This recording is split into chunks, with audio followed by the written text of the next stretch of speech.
बिस्मिल्लाहिर्रहमानिर्रहीम। आपके सामने डेट शीट रखने जा रहा हूँ 9th से लेकर 12वीं क्लास तक, नामी 10वीं 11वीं और 12वीं की डेट शीट है।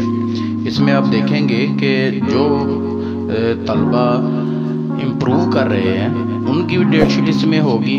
दिन कौन से होंगे? लाजमी सब्जेक्ट जो उनका उर्दू, इंग्लिश, इस्लामियात या मुतालिया पाकिस्तान है वो भी आप देखेंगे, उनकी डेट शीट भी इसमें होगी।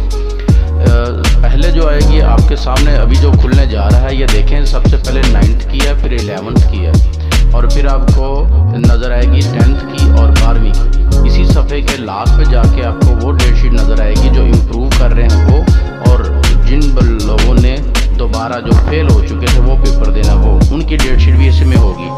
तो इसके बाद अगले सफ़े पर भी देखिएगा, चैनल के साथ रहिएगा, इसको सब्सक्राइब ज़रूर कीजिएगा। वीडियो अच्छी लगी हो तो दोस्तों के साथ शेयर भी ज़रूर कीजिएगा।